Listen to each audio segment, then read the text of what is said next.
A gamer, not a general, not a politician, built a company that outsmarted the world's biggest defense contractors and turned code into the future of global security. The creator of the Oculus VR headset, once known for building games, decided to build something far more powerful: weapons powered by artificial intelligence. In just a few years, his startup, Anduril Industries, went from a tech experiment to a $14 billion defense empire, reshaping how wars are fought and won.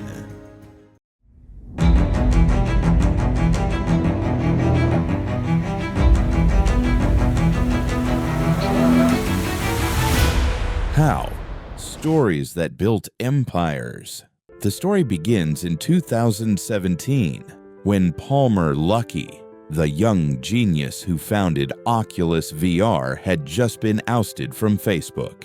He was 25, rich, and controversial, but more importantly, he was restless. While Silicon Valley was busy building apps to make people scroll longer or share more, Luckey saw a different problem. National defense was stuck in the past. For decades, military technology had been controlled by slow-moving giants: Boeing, Raytheon, Lockheed Martin, companies with massive budgets and even bigger bureaucracies. Innovation in defense had become too safe, too slow, and far too expensive. Luckey believed the U.S. military was being left behind in an age of autonomous drones and AI-powered warfare. So he teamed up with a few like-minded technologists, including former executives from Palantir and Google, and founded Anduril Industries, named after a sword from The Lord of the Rings, a weapon that symbolizes light and defense. From day one, Anduril wasn't just building hardware, they were building a brain, a software platform called Lattice, designed to connect drones, sensors, and surveillance towers into one unified defense system powered by AI. Think of it as the Iron Man suit for national security. Software that sees everything, learns in real time, and makes split-second decisions faster than any human could. Anduril's big opportunity came from understanding a simple truth. The defense industry had forgotten how to move fast. Traditional contractors waited years for government approval before building anything.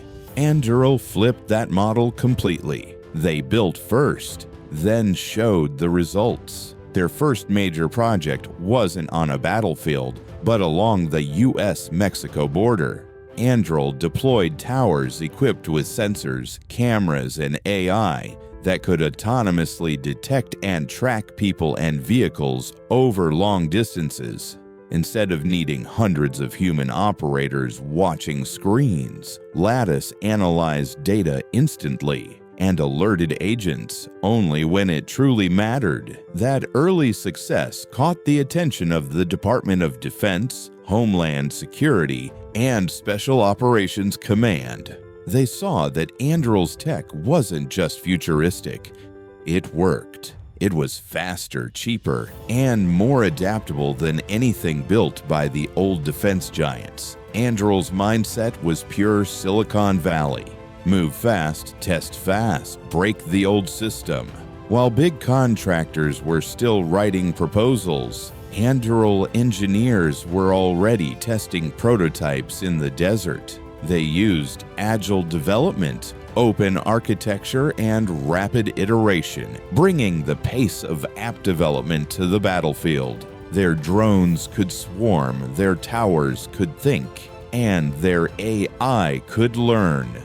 Every product plugged into the Lattice system, giving commanders a real-time map of the battlefield, powered by machine intelligence. The military took notice. Anduril landed contracts worth hundreds of millions of dollars, from border security to advanced drone systems.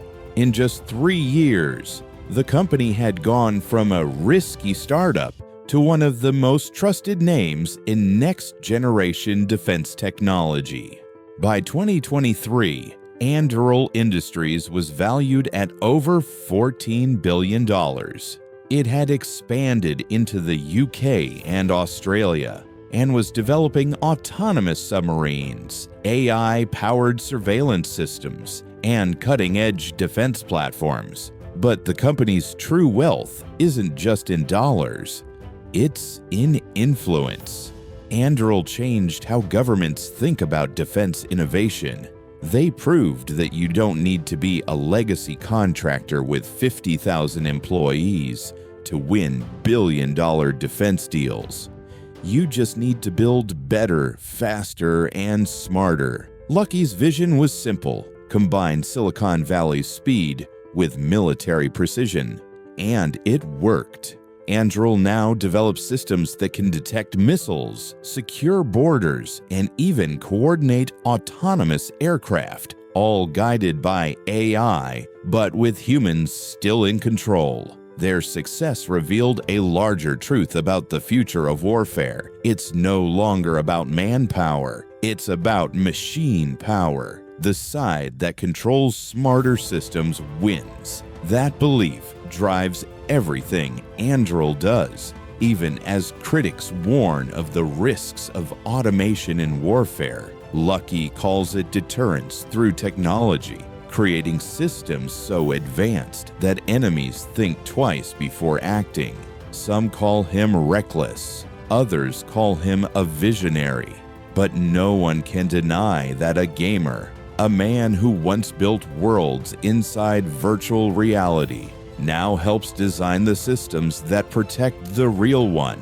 What followed was not just a string of contracts, but a cultural ripple through defense ministries and innovation labs. Partnerships sprouted, not only with traditional armed forces, but with nimble allied units eager to experiment. Anduril learned that technological advantage demands not only engineering talent, but also a framework for trust. That's how a gamer built a company that outsmarted the biggest defense contractors in the world and turned code into the future of global security. Thanks for watching Anduril's story. If you believe in learning from the greats, if you believe success leaves clues, then you're in the right place. This is how. History, opportunity, wealth. Every success has a story. Subscribe so you never miss the next one.